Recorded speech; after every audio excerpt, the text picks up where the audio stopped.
Hi friends, Sumita's কিচেনে সবাইকে স্বাগত। আজ আমি বানাবো ছোলা পনির রেসিপি। ছোলা পনির রেসিপি বানানোর জন্য প্রথমে নিয়ে নেব ছোলা আর আলু। ছোলাগুলো আমি আগের দিন রাতে ভিজিয়ে রেখেছিলাম।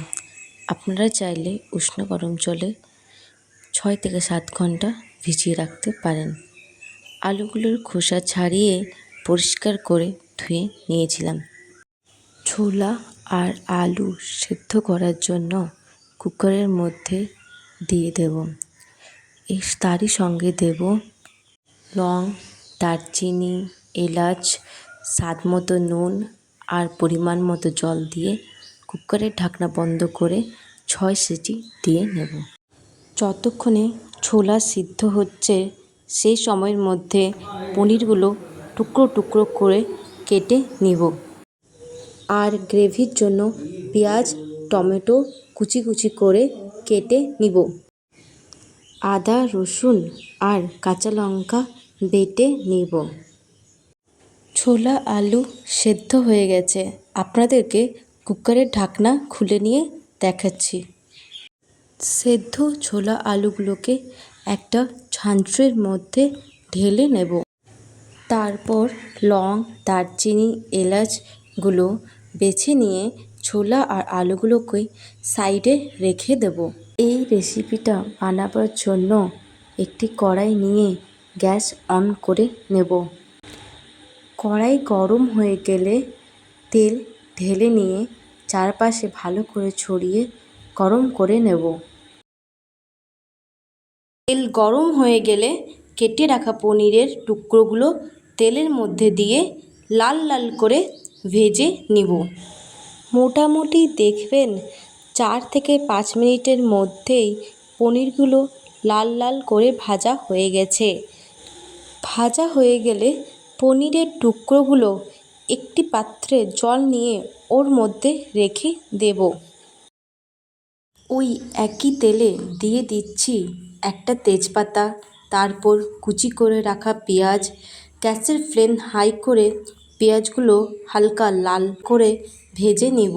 তারপর আদা, রসুন আর কাঁচা লঙ্কা বাটা দিয়ে দেব। তারই সঙ্গে দিয়ে দেব একটু জল, টমেটো কুচি, হলুদ গুঁড়ো, ধনে গুঁড়ো, জিরা গুঁড়া আর স্বাদ মতো নুন। এভাবে মশলাগুলো ভালোভাবে কষে নিব।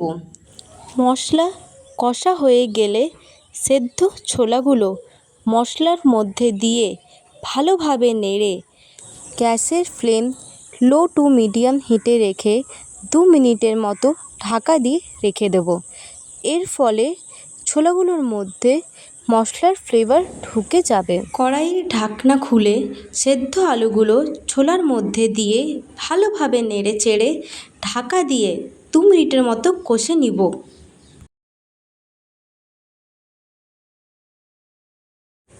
কস্তুরি মেথি দিয়ে দেব।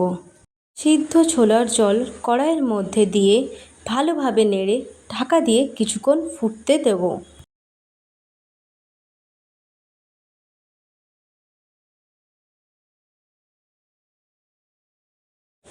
জল যখন ভালোভাবে ফুটবে তখন কড়াইয়ের ঢাকনা খুলে ভেজে রাখা পনিরের টুকরোগুলো ছোলার মধ্যে দিয়ে দেব।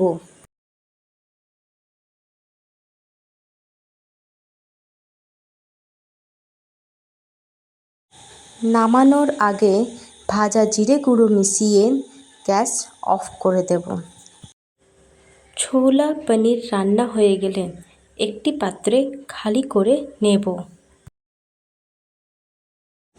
উপর থেকে ধনেপাতা কুচিয়ে ছড়িয়ে পরিবেশন করুন। এই রেসিপিটা লুচি, পরোটা, রুটি সব কিছুর সঙ্গেই খেতে খুব ভালো লাগবে।